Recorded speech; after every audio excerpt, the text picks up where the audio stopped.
작년 어버이 주일에는 어머니에 대한 설교를 했습니다.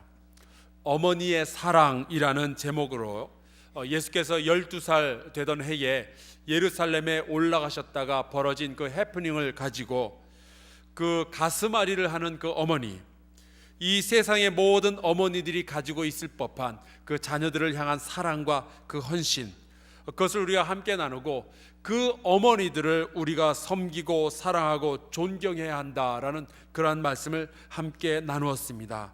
여러분들 다 기억하고 계시죠?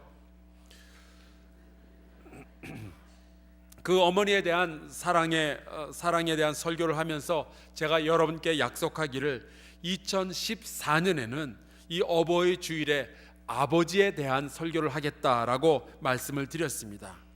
그리고 1년이 되고 1년이 지나고 다시 어버이 주일이 되어서 아버지에 대한 설교를 해야 하는데 저 가슴 아픈 세월호 사건이 일어났습니다. 저 역시도 두 아들의 아버지인지라, 그리고 그 두 아들 사이에 태어났던 아들 하나를 먼저 하나님 곁으로 떠나보낸 경험이 있는지라 쉽사리 설교를 준비할 수가 없었습니다. 자식을 먼저 보낸 고통을 어떻게 설명을 할 수 있을까요? 침묵을 해도 엉엉 울어도 하늘을 향해 소리를 질러도 그 아픔은 표현할 수도 감당할 수도 없습니다. 그래서 마치 잠 못 이루는 밤에 뒤척거리듯이 제 사무실에 앉아서 성경을 들여다보면서 또 본당에 앉아 기도를 하면서 일주일 내내 뒤척거렸습니다. 안 그래도 이렇게 가슴이 아려오는데 이번에는 아프리카에서 보코하람이라는 이슬람의 이 못돼 먹은 무장 단체가 나이지리아의 어린 소녀 276명을 납치해서 그 아이들을 성노예로 팔아 넘기겠다고 협박을 하는 일이 지난주에 벌어졌습니다. 그래놓고 그 두목격인 셰카우라는 사람은 자기의 행동을 거룩한 전쟁이라고 부르고 있습니다. 아이들을 빼앗긴 그 부모들의 마음은 어떨까요? 이 한국에서는 구원파라는 못된 무리가, 나이지리아에서는 보코하람이라는 못된 무리가 이 세상 부모들의 가슴을 찢어놓고 있습니다. 자녀를 잃는다는 것은 부모로서 경험할 수 있는 가장 큰 아픔입니다. 연탄길의 그 작가 이철환 씨가 쓴 동화 가운데 판다야 미안해라는 아주 짤막한 글이 있습니다. 이 동화에 보면은 눈만 오면은 나무 위로 기어 올라가서 눈이 그치고 녹기까지 몇 날 며칠을 음식도 먹지 않고 나무가지에 매달려만 있는 그 판다가 등장합니다. 다른 동물들이 그 모습을 보고 답답해합니다. 파란 나비가 그 모습을 바라보며 이렇게 이야기를 합니다. 눈만 오면은 굳이 굶어가면서까지 저 나무 위에 매달려서 있는 판다를 도무지 이해할 수가 없어. 그때 그 곁에 있던 토끼가 이 판다의 이야기를 해줍니다. 원래 판다는 새끼 판다 2마리와 함께 동굴에서 살고 있었어요. 그런데 어느 날 바깥에서 눈이 내리기 시작하는 겁니다. 어미 판다는 이 새끼들에게 먹이를 구하러 나가야 되는데 동굴 바깥으로 나갈 수가 없었습니다. 왜냐하면 하얀 눈 위에 그 어미 판다의 발자국이 찍히면은 사냥꾼이 그 발자국을 보고 동굴을 찾아서 그 새끼들을 잡아갈까봐. 그래서 기다렸지만 도무지 눈이 그치질 않는 거예요. 일주일이 지나도록 눈이 그치지 않자 배가 고파서 울고 있는 이 새끼들을 바라보다 못한 이 어미 판다가 먹이를 구하러 급기야 동굴 바깥으로 나아갑니다. 이 판다가 바랐던 것은 계속 내리고 있는 이 눈이 자기의 발자국을 덮어서 사냥꾼이 보지 못하기를 원했습니다. 최선을 다해서 이 먹이를 얼른 구해가지고 다시 동굴로 돌아오는데 보니까 동굴 쪽으로 향하는 그 길에 자기의 발자국 말고도 사람의 발자국이 찍혀 있는 거예요. 어미 판다의 발자국을 보았던 이 사냥꾼이 동굴로 가서 새끼 판다를 잡아가지고 간 거죠. 그 이후로 이 어미 판다는 눈 위에 찍히는 자기의 발자국을 보는 것이 공포스러웠습니다. 그래서 눈만 내리면 발자국을 내지 않기 위해서 나무 위에 올라가 몇 날 며칠이고 밥도 먹지 않고 기다리고 있었던 거죠. 어쩌면 지금 팽목항에서 아직도 잃어버린 자녀를 기다리고 있는 부모나 발견된 시신으로 장례를 치른 부모나 청와대로 가서 대통령을 만나 하소연을 하고 그저 그 자리에 앉아서 울고 싶은 이 부모들 모두 이러한 아픔의 사연들을 품고 인생을 살아가게 될 것입니다. 그들의 언어와 그들의 행동에서 이러한 상처들이 묻어나오게 될 터인데 감히 우리가 그들을 어떻게 이해한다고 말할 것이며 우리가 어떻게 섣불리 그들에게 이리 해라 저리 해라 조언을 할 수 있겠어요? 그저 우리가 할 수 있는 일은 우는 자들과 함께 울고 그들을 위해서 기도하며 잠잠히 기다려야 할 것입니다. 그러면은 오직 이 세상에는 자녀를 잃은 부모들만이 상처를 안고 살아가고 있는가요? 그렇지 않습니다. 제가 부모가 되니까 알겠어요. 부모가 된다는 것은 상처를 입는다는 것입니다. 나의 어머니와 나의 아버지가 저로 인해서 얼마나 많은 상처를 입었을까요? 나와 한 지붕 밑에서 같은 밥을 먹고 사는 사람으로 인하여 받는 상처는 참 깊고 참 오래도 갑니다. 사랑의 크기가 클수록 그 상처의 크기도 커집니다.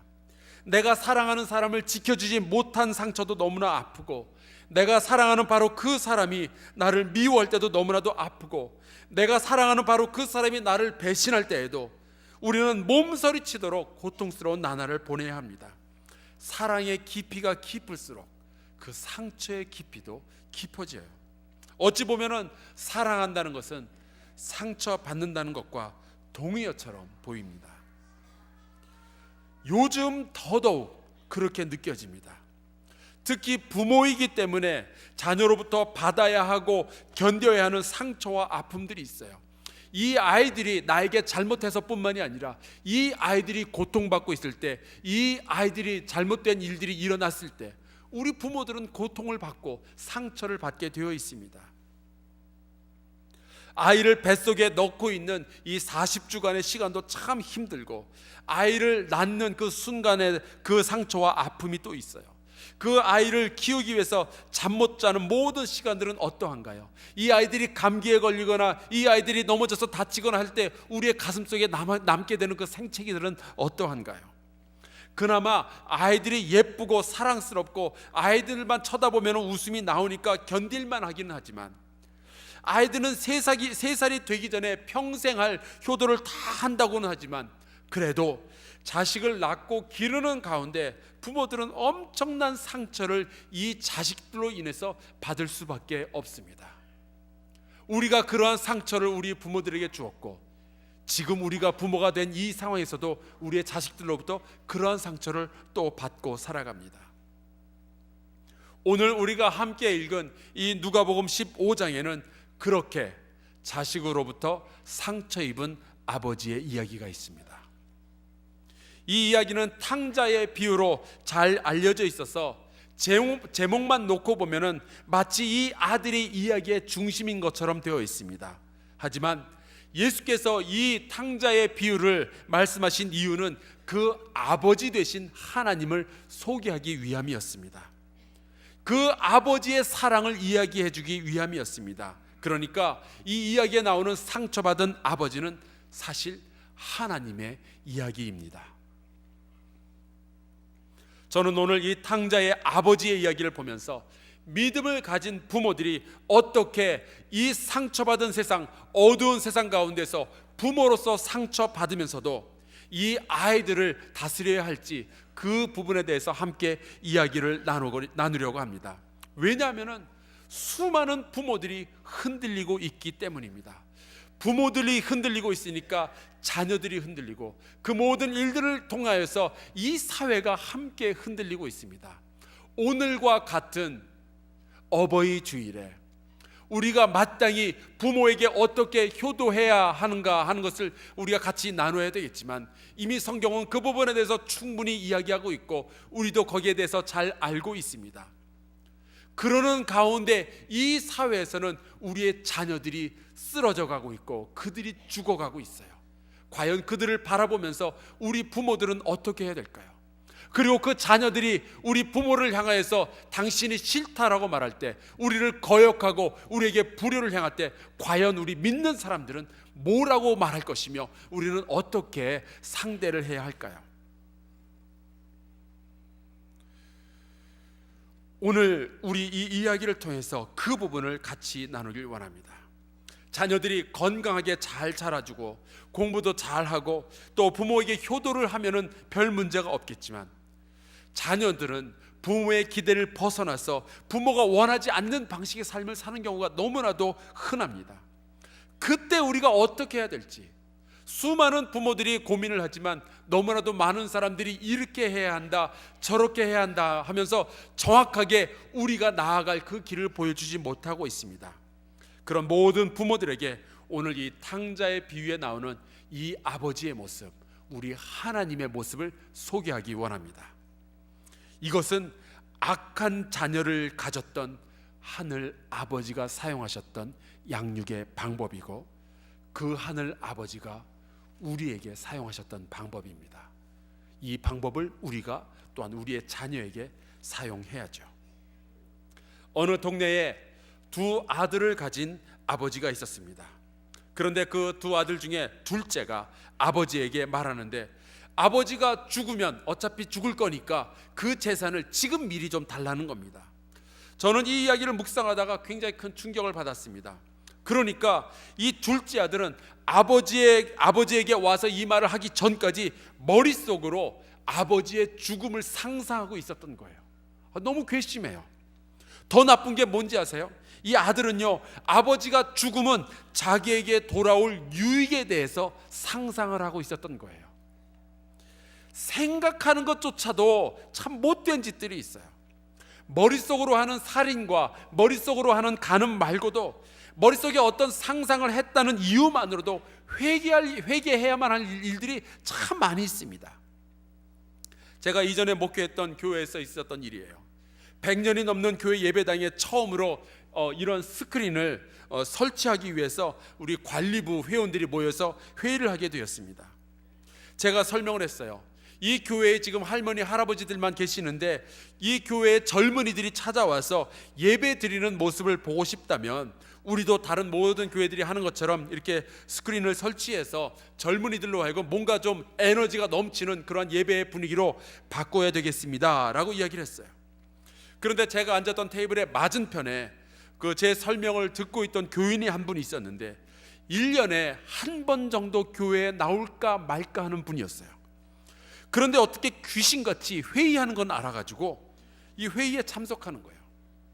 이분이 하는 말이, 교회의 모든 예배는 조용하고 경건하고 거룩하고 숙연하게 드려져야지, 목사님이 한국에서 그랬던 것처럼 예배 중에 기타 치고 박수 치고 뭐 이런 거 걸어놓고 그러면 안 된다는 거예요. 그 말을 듣고서 저는 굉장히 못된 상상을 했습니다. 아니 어차피 예배도 안 나오는 사람이 무슨 자격으로 그런 말을 해? 당장 여기서 나가, 꺼져! 소리를 치는 상상을 했습니다. 그것도 한국말로. 그러고 나서는 괜히 저 혼자 얼굴이 빨개져가지고 주님께 회개를 했어요. 그분도 귀한 성도였고 그분도 자기만의 생각이 있었고 자기만의 신앙과 철학이 있어서 그렇게 말한 건데, 목사인 제가 그것을 받아들여 주질 못하고 그런 못된 생각을 했다는 것이 너무나 죄송했었습니다. 그런데요, 지금 이 둘째 아들은 아버지의 죽음을 상상했을 뿐만 아니라 그 죽음이 자기에게 줄 유익을 상상을 했고, 결국에 그 아이의 아버지를 찾아와서 아버지가 죽었다 치고 그 유산을 달라는 말까지 한 거예요. 세상에 못돼도 어떻게 이렇게 못된 아들이 있을 수가 있을까요? 자, 이 말을 듣는 순간 그 아버지의 가슴 속에는 어떠한 상처가 남았을까요? 이 아들을 깊이 사랑하면 사랑했을수록 그 아들이 남겨놓은 상처의 크기는 크고도 깊었을 겁니다. 때로 우리의 자녀들은 우리가 어떻게 할 수 없는 그러한 영역까지 나아가고 맙니다. 부모가 아무리 잘하고 아무리 열심히 사랑하고 양육을 해도 비뚤어지는 아이들이 있어요. 제가 아는 분들 가운데 박사 부부가 있었습니다. 남편은 그 수자원 관리로 박사를 한 분이었고, 그 개울, 연못, 늪 그런 것들을 조성하고 관리하는 그러한 직업을 가지고 있었습니다. 그분의 아내는 홈 이코노미라고 그 가정경제학 박사였어요. 그래서 대학에서 교수로 일했던 분들입니다. 두 분 다 참 지식도 많고 또 경제적으로 여유도 있고 시간도 많이 있는 분들이었습니다. 이 두 분이 남미에서 어린 아이를 하나 입양을 했는데 얼마나 정성스럽게 키웠는지 몰라요. 여유가 있으니까 그 아이를 위해서 굉장히 많은 투자를 했습니다. 아이들과 같이 놀아주고 같이 여행하고 같이 사냥도 나가고 같이 말도 타고, 때마다 그 아이의 친구들을 불러서 파티도 열어주고 같이 놀고 같이 자게도 해주고, 교회에도 아이를 데리고 꼭 나와서 같이 예배도 드리고 그랬어요. 그런데 이 아이가 비뚤어지기 시작하는데 정말 순식간이었습니다. 고등학교에 들어가면서 못된 아이들과 어울리면서 마약을 하기 시작했어요. 결국 집을 뛰쳐나가서는 학교를 중퇴하고 얼마 안 있다가 다른 그 흑인 여자 아이를 사귀었는데 이 아이가 임신을 하게 된 거예요. 그리고 아기를 낳았는데 미성년자니까 아기 양육권도 없고, 그래서 그 부모가 정말 여러 가지로 마음고생을 하는 것을 제가 보았습니다. 그 아버지 되는 분은 정말 신사였고 많이 배운 분이었고 마음도 넓은 분이었는데, 한 번은 제가 그 사무실에 신방을 가서 이야기하는 도중에 눈물을 펑펑 흘리더라고요. 자기가 알고 있는 모든 지식과 경험을 총동원해서 이 아이를 양육한다고 양육했는데 도무지 자기는 이 아이를 잘 양육을 못했던 모양이다 라고 이야기를 하면서 그렇게 우는 것을 보았습니다. 오늘 이 탕자의 비유에서 나오는 이 아버지는요, 예수 그리스도께서 하나님을 설명하기 위해서 등장시킨 인물이에요. 사랑이 많았고 이해심과 용서의 마음을 가진 분이었습니다. 재산도 많았고요, 어느 것 하나 빠지지 않는 정말 완벽한 아버지의 모습을 가진 사람입니다. 그런데 이 아버지조차 이 아들 양육하는데 실패한 거예요. 이러한 완전한 아버지로부터 정말 천하의 불효자도 이러한 막 나가는 불효자가 없어요. 여러분, 자식 농사는 그 누구도 장담할 수 없다고 하죠. 이 탕자의 아버지가 그랬습니다. 자식이 막 못되게 굴고 망하는 것을 보면서 사람들이 혀를 차며 부모가 잘못돼서 그렇다고 욕하기 쉽지만, 여러분, 우리 그렇게 쉽게 이야기하면 안 됩니다. 하나님도 자식 농사에 실패하셨잖아요. 자식은 어떻게 될지 아무도 모릅니다. 어느 방향으로 튈지 몰라요. 럭비공 같고 개구리 같아요. 어디로 갈지 모릅니다. 그저 내 자녀가 나를 부모로 인정해주고 가끔 전화해주고 어버이날이라고 선물도 주면 다행인 줄 알고 그냥 감사하고 살아야 될지도 몰라요. 미운 3살, 죽이고 싶은 5살, 그리고 사춘기를 지나면서 자녀들이 부모에게 대들고 그러는 것은 지나치지만 않다면 사실 그게 그렇게 나쁜 것만은 아니에요. 오히려 건강한 모습입니다. 하나님께서 원래 그런 식으로 사람을 만들어 놓으셨어요. 그래야 아이들은 점차 부모로부터 독립해서 떨어져서 살 수 있게 되는 겁니다. 자식이 부모를 거역하고 부모로부터 떠나가서 살기 원할 때 우리는 어떻게 하죠? 때로는 우리는 자식을 놓지 못해서 전전긍긍할 때가 있습니다. 어떻게 이 아이가, 내가 어떻게 해서 키웠는데, 내가 어떻게 배가 아파가지고 이 아이를 낳았는데 어떻게 나한테 이런 말을 할 수가 있지? 어떻게 나를 떠나간다고 할 수가 있지? 어떻게 내 말을 거역할 수가 있지? 어떻게 나에게 불순종할 수가 있지? 그러나 오늘 이 말씀을 보면요, 우리가 배워야 할 것이 하나 있는데, 부모들은 때로는 이 본문에 나오는 탕자의 아버지처럼 자식을 놓아주는 법도 알아야 되겠습니다. 사실 때가 되었는데도 자식을 놓아주지 못하는 부모처럼 어리석은 부모도 없어요. 물론 그것이 쉽다는 말은 아닙니다. 다 키운 아들을 군대에 보내는 이 부모의 마음이 쉬울 리가 없습니다. 자녀를 먼 외국으로 유학 보내는 그 부모의 마음이 고통스럽지 않을 리가 없어요. 하지만 어차피 우리의 아이들은 부모의 곁을 떠나도록 지음을 받았습니다. 그들이 나를 떠나지 않는다면 언젠가는 내가 그들을 떠나게 될 거예요. 어차피 떠납니다. 순서의 차이만 있을 뿐이죠. 그래서 예수께서도 이런 말씀을 남겨놓으셨습니다.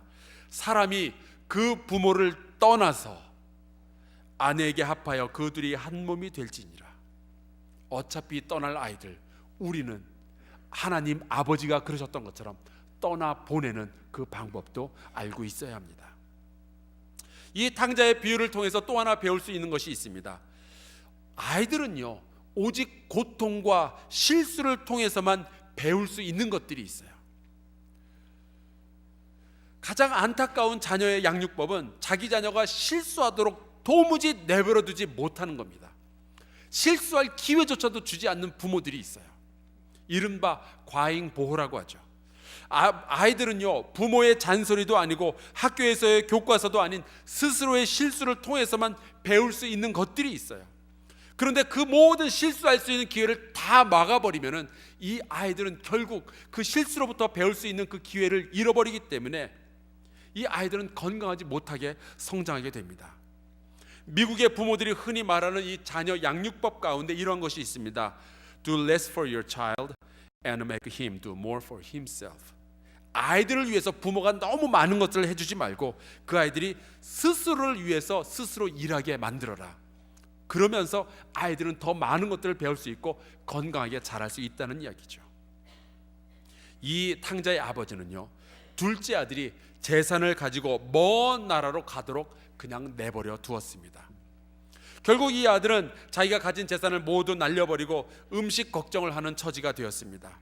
나중에는 배가 고파서 돼지들이 다 먹는 그 쥐염 열매를 주워 먹는 지경에까지 이르게 되었어요.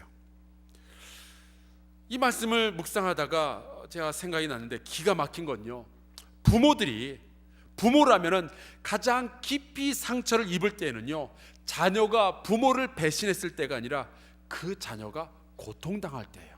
너무 희한해요. 그게 부모이죠. 제가 자녀로부터 상처 입은 부모들과 상담을 하면서 들었던 많은 이야기들이 있는데 그 대부분의 부모들이 하는 말이 있어요.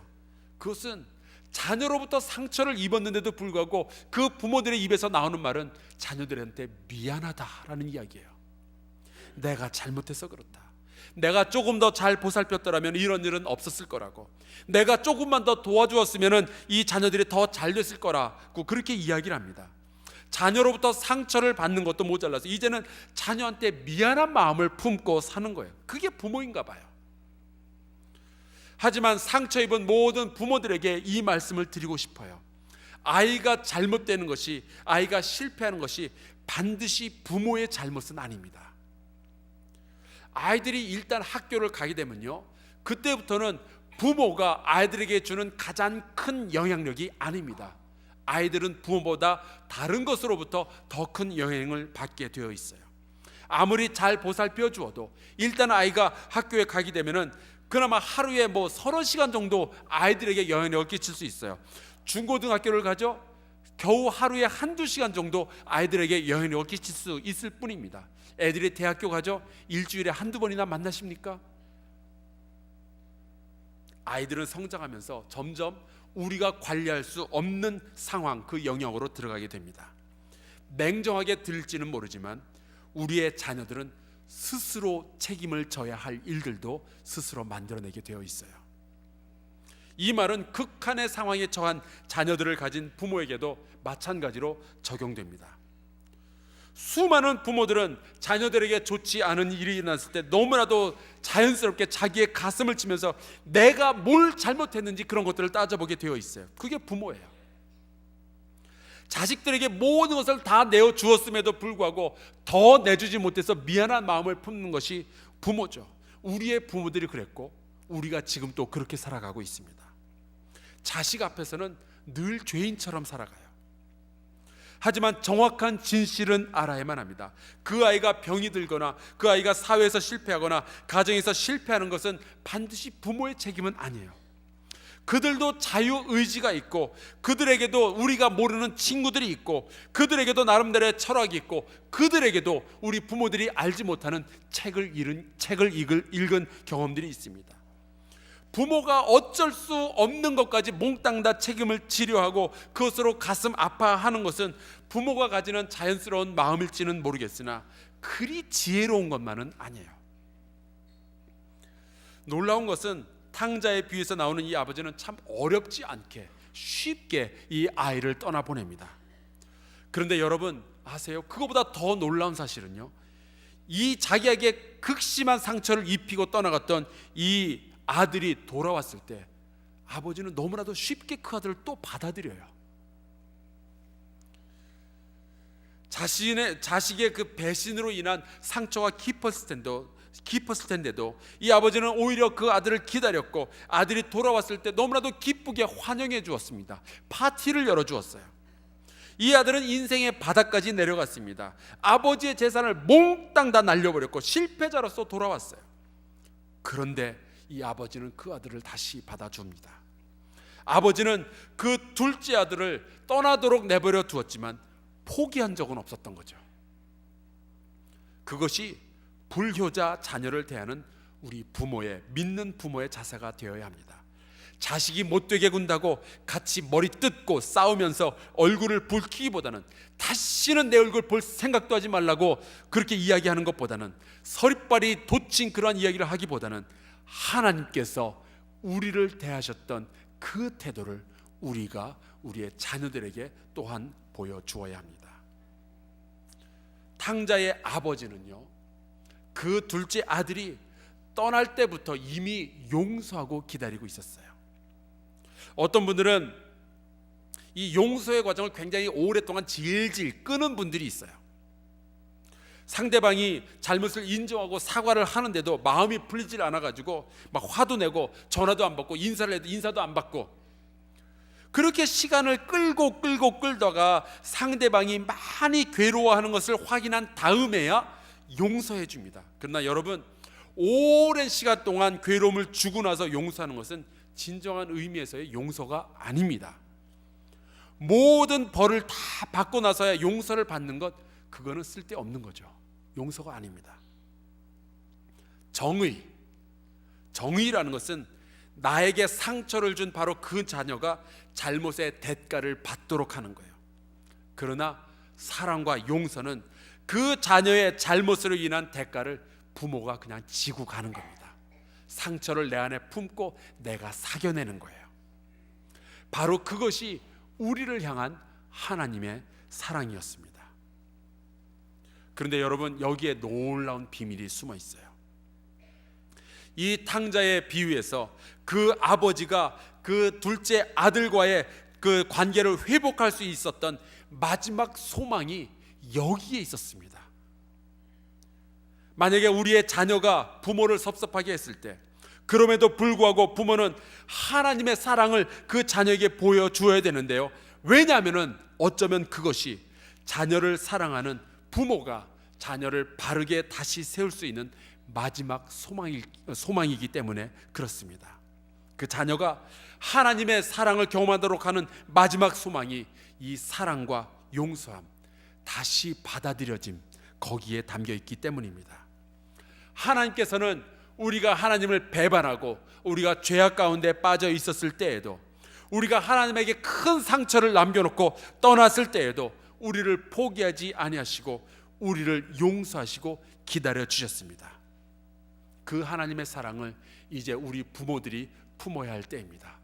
세상이 점점 더 어지러워지고 더 어두워져 가고 있습니다. 사람들이 진정한 사랑을 알지 못하여서 세상에서 방황하고 있고, 우리의 자녀들이 그 고통 가운데 있습니다. 그들에게 우리가 하나님의 사랑을 받았으니 우리가 그들에게 또한 그 사랑을 전해 주어야 합니다.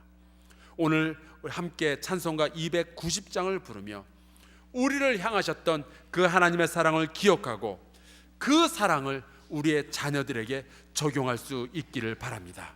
우리의 자녀들이 그 사랑을 필요로 하고 있습니다. 우리의 자녀와 부모의 관계가 회복되고 우리의 가정이 말씀으로 든든하게 서는 마지막 소망은 이 하나님의 사랑을 품은 아버지 그리고 어머니에게 있습니다. 우리 함께 찬양하겠습니다.